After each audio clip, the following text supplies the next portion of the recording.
Hello, Hi, what's your name? Ivonne. Yvonne. Okay, how old are you? 36. 36. All right.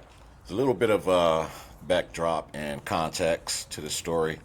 Yvonne is my son's ex, and over the course of that period of time, she became a friend of the family to this very day, and since moved on to another guy, which brings us to the question, what happened in your relationship to where you are here with us now?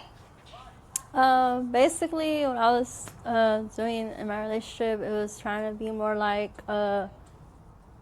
finding closure, a way of like moving with my partner and having our own space and like helping each other, have each other like backbone type of thing. But it was I guess, in the right time at the right moment. I was staying at his house, and he had a lot of people staying at his house, which I know it had to do a lot too with our energy and stuff. Um, but long story short, we actually would always get into like disagreements of certain things that he would do, things that I wanted, and things that I guess he wasn't ready for. Um, so it was more of a disagreement type of relationship that wasn't really healthy. It was more like a verbally abuse for both parties, but mostly like mine, because we would try to like find ways to communicate without arguments and stuff like that. But there's things that I would notice that I, as a female that's looking for a serious relationship, on him, that I would see that he wasn't ready for. And I feel like I was pushing him to do stuff, but I stayed in our relationship with faith, thinking that he would wake up and realize that he has someone on his side that wanted something serious, that wanted a life with him, basically. But it seemed like his mind was in another route, that still wanted to be single, posting single stuff on the internet, and that maybe he would think that I wouldn't catch up to.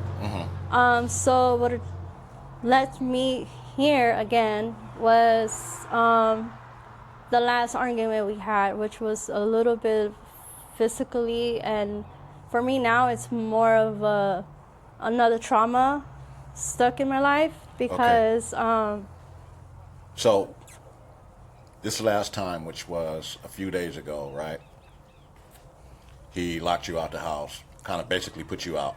yeah, he Okay. And you said he physically abused you. yes. Okay. All right. And so that's when you called us because you had your back up against the wall. Yeah. Is this the first time that he has acted like this, put hands on you, or locked you out of the house or anything like that? No, this is the second time. This is the second time. Yeah. What happened the This first time? The first time, it was basically for the same reason that was for this last reason.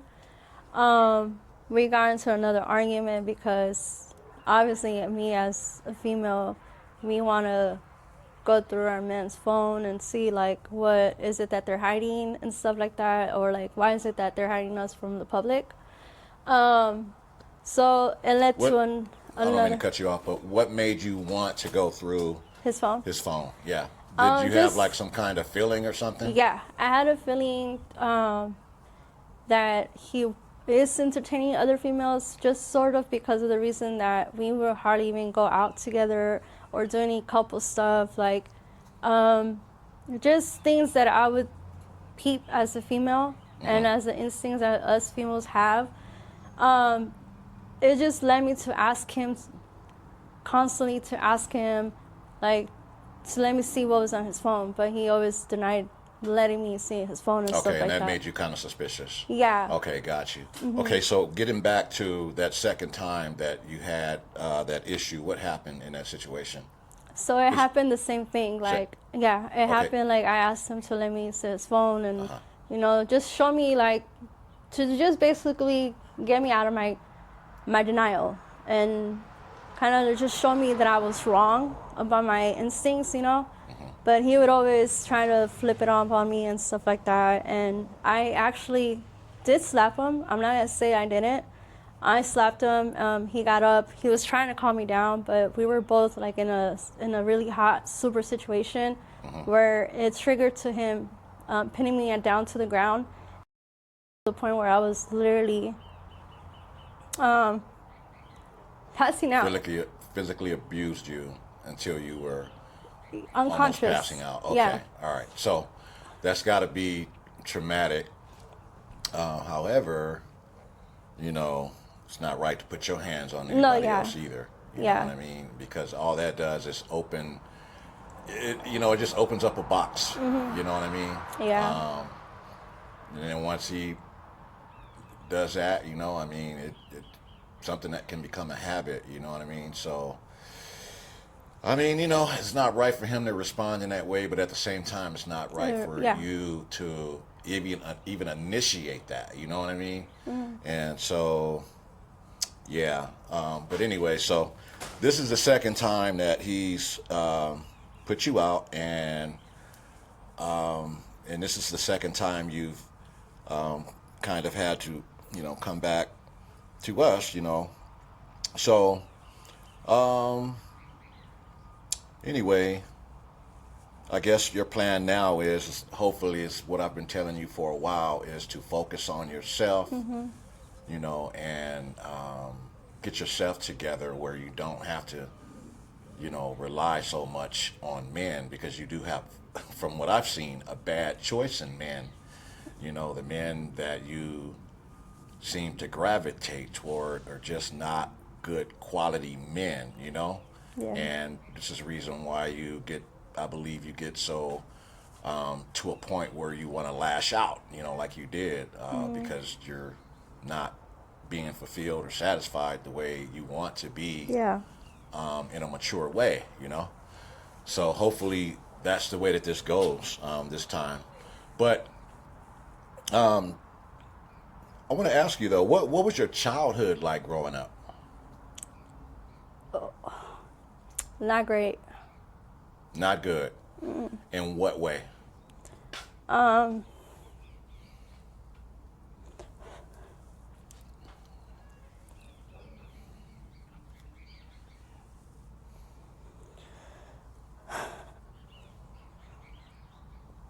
Just like growing without a mother or a father figure.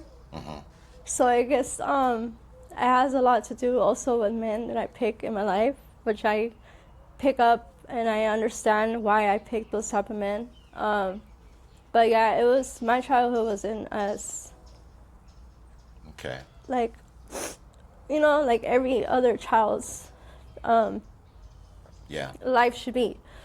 I grew up in a really aggressive household because my grandmother, rest in peace, she nurtured me after my mother passed away, and my father obviously wasn't in the picture. He was, but he wasn't really. He was living in another state. He was a hardworking man. I'm not gonna say that about my father. Rest in peace. But he was a really hardworking man. He would, call me once in a while when I was little. But my grandmother wasn't a really like a perfect person to take care of me. Yeah. She didn't give me like that grandmother love. Or stuff like that. Do you feel like sometimes that you didn't get enough love as a child to where I'm trying to find love in the wrong way. You're trying to find love, and you're trying to find what you didn't get growing up, and it's just not coming to you the way that you want it to come. Yeah, I give it. Yeah. So and I also give it to others, but I don't receive it back. You don't receive it back, yeah. I got you. So you got to learn how to love yourself first. You know what I mean? Learn how to love yourself first, because that's where it starts at, loving loving yourself first. And when you start doing that, everything else will, fall into place. But that's the first and foremost, is loving yourself, Yeah. relying on yourself, you know what I mean? And not trying to get that from someone else. You know Yeah. what I mean? You can get it from yourself first. That's very important. So keep that in mind. Yeah. Did you suffer any traumatic experiences growing up? Yeah, I actually went through a lot of stuff. Growing up, I actually did run away from my aunt's house because my grandma unfortunately had passed away when I was 13. I moved into Anaheim with my aunts, and it wasn't great either there because obviously I was close with my cousins and everything, but it's like I didn't feel welcome at the home. I lived there for quite a minute with her, but I started like after my grandma passed away, I kind of guess went to a depression where I didn't feel like I was where I belonged. So I had run away from my aunt's house and I moved in with one of my best friends. And after that, my sister found me. I went to Mexico to live with my father. I actually had a really bad experience living with him. It wasn't how I would thought it would have been living with my dad and reconnecting with him. So a tragic stuff happened with him as well. Like he beat me up really bad for his ex-wife. Okay. So I kind of, since that day, I lost respect for my father. But I forgave him, you know? Okay. Okay.